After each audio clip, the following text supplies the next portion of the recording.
Hey, welcome to another edition of Breaking Protocol from the Razzle Dazzle Show, our ongoing miniseries where we break down key updates and design questions straight from the development of Shade Protocol. These episodes are built around the game's community engagement series Devs Ask You, or DAUs, where Kendall and the team not only show us changing, but invite fans to shape the journey with them. Today, we're focusing on one of Zura's most defining instruments, the Nightfall Shield. More than just a wall between Zura and danger, Nightfall represents percussion in the game's musical design and embodies the fantasy of defense as power. From blocking to shield charges to parries, this weapon is built to be as versatile and expressive as any sword or spear, but with its own identity. Be sure to follow us and Little Legendary on our socials and YouTube channel, and be sure to join the Shade Protocol Discord server to follow new DAUs, vote in polls, and share your voice directly with the dev team. Links to everything will be in the description down below, and with all that being said, it's Razzle Dazzle time!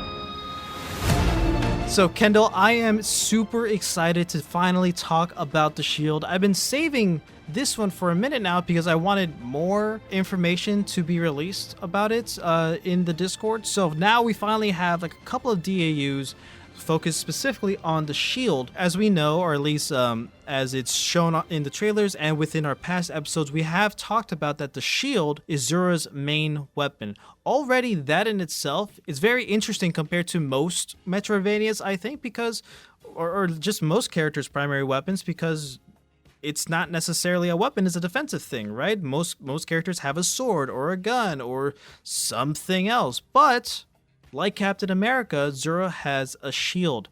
The shield has double the durability of Zura's health through its block charges, right? Which is, again, a super cool mechanic. What was the inspiration for designing defense as a resource players actively manage here? So this is a really good question because for me, there's an important thing that whenever I play a Metroidvania, I think like mostly always I enjoy when the world is, and I'm going to use this loose term of like oppressive enough, like the world is dangerous enough and it's keeping me on my toes enough to allow me to still play the game the way I want to play it. So if I want to be like in the enemy's face, I get to do that. If I want to be a little bit further away and kind of go in and out, I can do that. I really like that opportunity for expression to exist. But the problem is that most of the time, whenever you're dealing with defense, you end up in a very linear triangle, right? You end up, I don't know if triangles are linear, but you get my point. You get into a situation where it's a very evident triangle of defense, right? So you get block, you get parry, and you get dodge. And dodge is pretty much dashing, right? So that's what you get. And then, of course, jumping is a version of dodging in my mind in terms of like moving out of danger. So moving out of danger, blocking it, or parrying it. And are there other options? Of course, there's many, and there's many creative games that have done many versions of these things. But these are the three core. My desire was, can I come up with something where my team and I can design an idea where the active desire to defend yourself results in you living much longer than not actively defending yourself? And that sounds like obvious, right? If you defend yourself, you're going to live longer. Makes sense. But the idea is that when you do actively defend yourself, as in like you're blocking, you should have a much higher threshold to dealing with damage than you would if you were just blocking the same amount of damage. An example is like if Zura has 4 units of health, she also has 4 units of block, but the units of block take half damage. So effectively, if you're blocking, you could take 8 units of damage versus if you're not blocking, you can take 4 units of damage. I find that interesting because the moment that you do get hit, it's very painful. You don't want to be hit. But whenever you block, right? If you get hit by something that hits you for 2 units of damage, we don't like that. We don't want to be, in that situation where we're taking half of player's health in one Sounds hit. familiar. But, yeah, like I've a heard certain that before. bug game. I'm kidding. Yeah, good design for their side. For us, it's a little oppressive. So what we did is we said, okay, an enemy hits you for 1 unit of damage. If you block, so you would lose half of a block charge. So you won't lose an entire block charge. That means that block is incredibly valuable, but it's a finite resource that you have to quote unquote reload. We have many ways in which you do reload that. And some of it is just waiting. Some of it is like not blocking. And some of it is like throwing your shield, like effectively like throwing it away as a kind of Captain America bounces off enemies, and based on how many it hits and when it comes back, when you grab it, it'll recharge so many units of block based on how enemy hits it hurts. So it's a very active way of managing your block, and in the way feels like like charging Mega Man's Buster Shot, because that's kind of how it will work with your shield throw, right? Your normal attack is your shield swing, so you're swinging your shield like you're smacking people with, and then when you hold that button, just like Mega Man, you would kind of throw it. But of course, it has shorter range that Mega Man, kind of like little Hadouken thingy, Buster Shot. But it's still a pretty effective mid-range weapon that then automatically bounces between a couple of enemies and comes back to you, effectively giving you back block. So the core design goal of the shield is for you to feel like a wall. Whenever you're blocking, you are very defensive, and you are not easy to kill. But when you're not blocking, you are incredibly frail. So that's the dream, right? Create a circumstance where the player is in control of their survivability in a little bit more and with a little bit more agency than like equipping something that just makes you tankier or whatnot. This requires a little bit more of a thinking process, but it's very easy. It's very easy for you to understand. So the bosses is what are going to make it hard, right? The bosses will find ways around you, and you want to be very thoughtful of how you engage them. But the tools would be there for you to survive. But if you don't defend yourself, then you will die pretty quickly. That I don't believe that it will feel difficult. I wouldn't use that word. I would say it'll feel like something that you need to master and you need to get better at and learn. And once you get used to it, it'll become second nature. You'll see like enemies telegraph their attacks, and you'll either block, dodge, jump. But you also have like a million other tools. You can use your chakram to teleport. You can use a spear on the wall to jump away.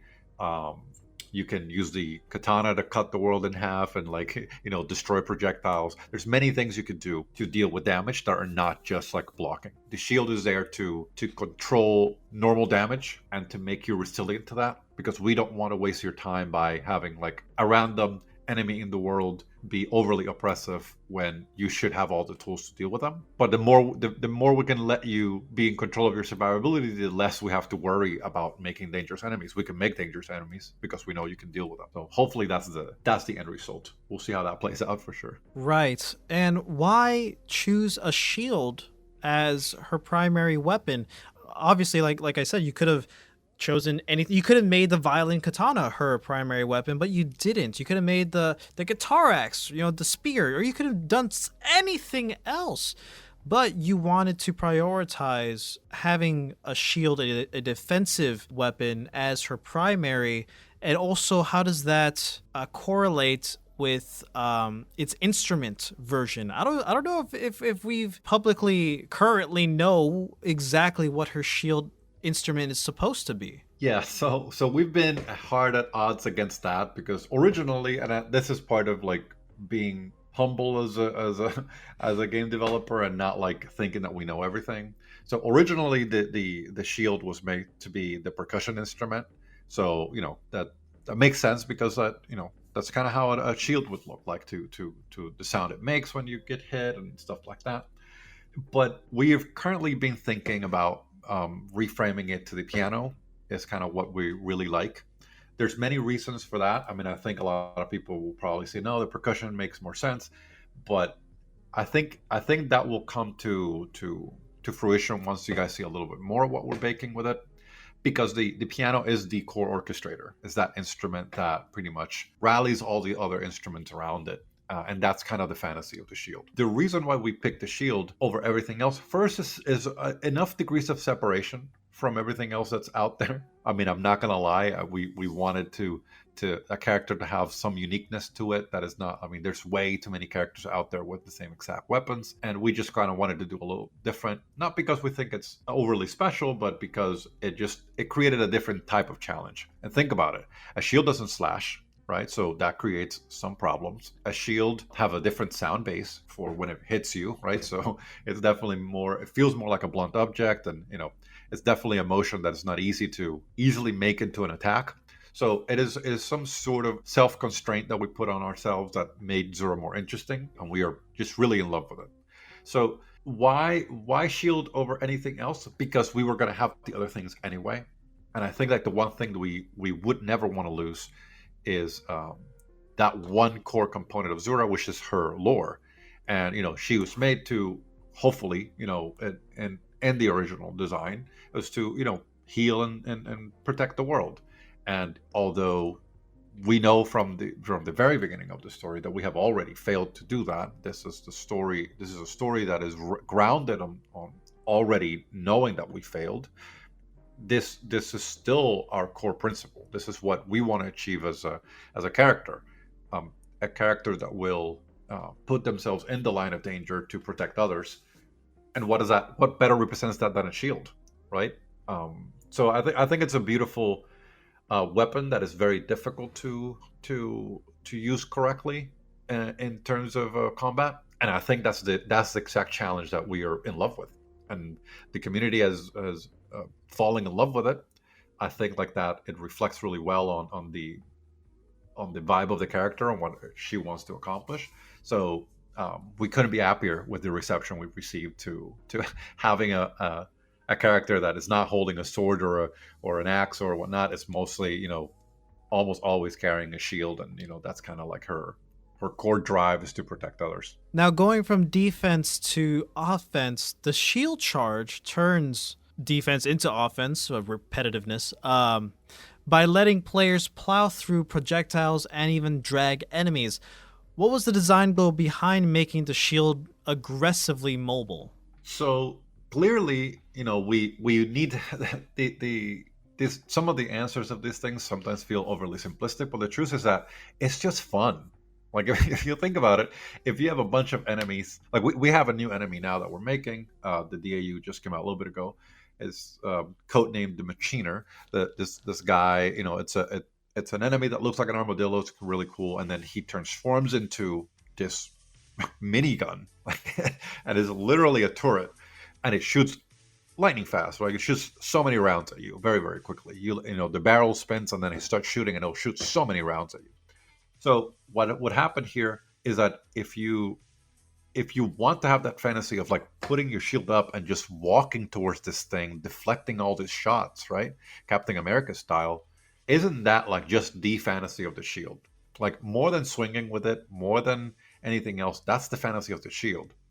So we said reaching the enemy is a core part of that fantasy, which means if I want to protect others, I sometimes might have to do it by being aggressive. And the way that we've given that to Zura is to give her the ability to dash, so you dash and then you hit the shield button, and she goes from the dash into a charge, and the discharge goes pretty far. And in the process of getting the charge, your shield is up. So if you're being shot at, it reflects all the bullets that are being shot at you during that time. So it's still a defensive maneuver. It's protecting you, and you don't get hurt. Of course, if somebody swings at you, you still get hit. But if somebody's shooting at you, you won't. So you make it all the way to the enemy. If the enemy is like midway and you hit them with the shield, you'll drag them with you and then smack them at the end. At the end, she does like a swatting motion that she will like swing out and kind of hit enemies in front of her, like lightly stunning them and kind of giving you some room to like recover, because enemies could be moved with you and then instantly attack you. That sucks, right? We don't want that. So the core goal is that it's just fun. Like we want people to feel like they are in control of battle, and that the enemies are dangerous when you don't react to them. Like if you let enemies do whatever they want to, they're incredibly dangerous. But if you're aware and the enemy starts shooting at you and you dash into them, and then you go into a chill charge, then you just won't get hurt, and then you can get to them, damage them, deal with the other enemies, and kind of pick them off one by one. So I think it's just a really good answer to the problem of invulnerability frames. Like that's a really interesting way of handling most problems. But whenever someone's shooting at you and they're shooting like a salvo of bullets, there's almost no way you can dash through all of them, right? So what if instead we gave you a way to deflect all those bullets while also getting close to the enemy? So I think it fits the fantasy really well. It makes you feel defensive. but also very aggressive, and it just completes the fantasy of being an immovable object that can also become an unstoppable force. This has been another episode of Breaking Protocol from the Razzle Dazzle Show. Want to help with Shade Protocol becomes? Join the Shade Protocol Discord server to follow new DAUs, vote in polls, and share your voice with the dev team directly. Go follow Shade Protocol on Kickstarter, and if you like this breakdown, check out our past spotlights and interviews with Kendall right here on the Razzle Dazzle Show. Remember, the future of Emeria is still being written.